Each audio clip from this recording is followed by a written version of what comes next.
আসসালামু আলাইকুম ভাই, কেমন আছেন ভাই? আলহামদুলিল্লাহ ভালো আছি। আপনাদের মাঝে একটা লাইফ নিয়ে একটা ঘটনা নিয়ে এসেছি। আমার জীবনের ঘটনাই, ঠিক আছে? আমার জীবনের ঘটনাই যখন আমি বাংলাদেশি এয়ারলাইন্স ছেড়ে আসি, সেখানে আমি পাথর হয়ে গেছি। সব প্রবাসী, আমি একা না, সব প্রবাসী পাথর হয়ে যায় যখন বাংলাদেশ এয়ারলাইন্স ছেড়ে আসে। বাংলাদেশ বিমান বাহিনী, বাংলাদেশ মাতৃভূমি যখন ছেড়ে আসে, সেখন সব প্রবাসী পাথর হয়ে যায়, ঠিক আছে? যেমন 9 মাস যোদ্ধা করছে, 9 মাস যুদ্ধ করে বাংলাদেশ স্বাধীন করছে, ঠিক আছে? বাংলাদেশ 9 মাস যুদ্ধ করছে, 9 মাস যুদ্ধ করে স্বাধীন করছে, আর তামান বছর যুদ্ধ করছে রেমিটেন্স দিয়ে। প্রবাসী নিজের সাথে লড়াই করছে। একটা প্রবাসী বোঝে সেই প্রবাসীর কি কষ্ট। নিজের ফ্যামিলি মারা গেলেও, নিজের আদরের সন্তান মারা গেলেও আমাদের দেখার শক্তি থাকে না। ভিডিও কলে যা নিজের ফ্যামিলি বলেন, দেখার শক্তি থাকে না, ঠিক আছে? এটাই বলে প্রবাসী, এটাই বলে রেমিটেন্স যোদ্ধা। অনেক মানুষে অনেক কথা বলে বাংলাদেশ থেকে, আমরা অনেক ভিডিও পাই, অনেক কথা বলে, ঠিক আছে? কদিন আগে আমি একটা ভিডিও পেয়েছিলাম, এই টিকটকে একটা ভিডিও পেয়েছিলাম। একটা মেয়ে বলছিল বাংলাদেশ থেকে ওর একদিনকে স্যালারি দিয়ে একটা প্রবাসীর পালতে পারে। হ্যাঁ ভাই, ওর কিভাবে একটা প্রবাসীর পালতে পারে? একটা ফ্যামিলির কিভাবে পালতে পারে? যেমন আমরা বাংলাদেশ উন্নতি করছি, বাংলাদেশ বিশ্বের সাথে তুলে ধরছি, আমাদের মাতৃভূমি বিশ্বের সাথে, অল পৃথিবীর সাথে তুলে ধরছি। প্রবাসী 1,60,00,000 মানুষ বাংলাদেশি প্রবাসী।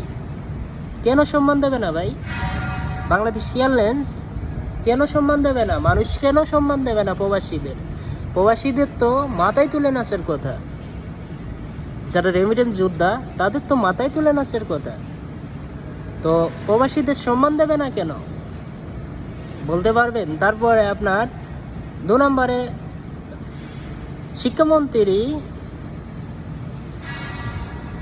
শিক্ষামন্ত্রী, তারপরে আপনার যত মন্ত্রী আছে, ঠিক আছে? তারপরে আপনার বাংলাদেশ এজেন্ট। ভাই, আমি বাংলাদেশ এজেন্টের কথা বলি। ভাই, মালয়েশিয়া অবস্থা খারাপ। আপনারা ভুয়া খবর দেবেন না 1 মিনিটের জন্য। মালয়েশিয়া কলিন খুলছে, ঠিক আছে? মালয়েশিয়া আপনার কলিন খুলবে 26 সালে, ঠিক আছে? মালয়েশিয়া অনেক অবস্থা খারাপ। যারা অবৈধ তাদের অনেক প্রবলেম, ঠিক আছে? মাঠে ঘাটে থাকতে হয়, ঠিক আছে? ঠিক মতন তামান দিন পরিশ্রম করে ঠিক মতন ঘুমাইবে, সেই ঘুমাতেও পারে না একটা প্রবাসী, ঠিক আছে? আমরা কি দোষ করছি?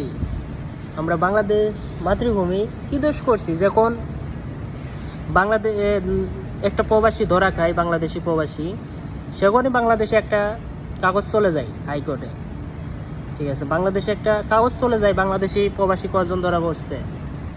বাংলাদেশ থেকে কেন হেল্প করবে না এটা বলতে পারবেন? আমরা তো কোনো অন্যায় করছি না, তাই না? আমরা রেমিটেন্স ছাড়াই কোনো অন্যায় করছি? পৃথিবীর সাথে কোনো অন্যায় করছি? আমি অনেক এয়ারপোর্ট দেখছি, অনেক সম্মান দেয়, ঠিক আছে? তো আমাদের সোনার বাংলাদেশ এয়ারপোর্ট একটা প্রবাসীর গায়ে হাত দেবে কেন? একটা প্রবাসীর লাগেজ কাটবে কেন? এটা বলতে পারবেন? আপনাদের মাঝেই আমি তুলে ধরলাম, ঠিক আছে? আপনারা তুলে ধরেন, সরে গেছে। আমরা প্রবাসী কি দোষ করছি বলতে পারবেন? এই যে আমরা কয়দিন আগে 23 সালে আপনার 24 সালে যেমন আপনার সরকার লাগাইছেন আন্দোলন করে, সেমন একটা আন্দোলন করেন প্রবাসীদের জন্য, প্রবাসীদের একটু সম্মানের জন্য আন্দোলন করেন। সত্যি কথা বলছি, আল্লাহর পীরে প্রবাসী পাশে থাকবে সবসময়, মাতৃভূমির পাশে থাকবে সবসময়, ঠিক আছে? আমরা ডিউটি করি, ঠিক আছে? আমাদের নিজের ফ্যামিলি মারা গেলেও তাও আমাদের ডিউটি ফলো করা লাগে। ঈদের দিনেও ডিউটি ফলো করা লাগে, ঠিক আছে? Time to time duty follow করা লাগে। আমরা তো শুধু বাংলাদেশের জন্যই করছি, বাংলাদেশের জন্য আর আমার ফ্যামিলি ভালো থাকুক, সবার ফ্যামিলি ভালো থাকুক, তার জন্যই তো আমরা এটাই চাই। তাছাড়া তো একটা প্রবাসী কিছু চায় না।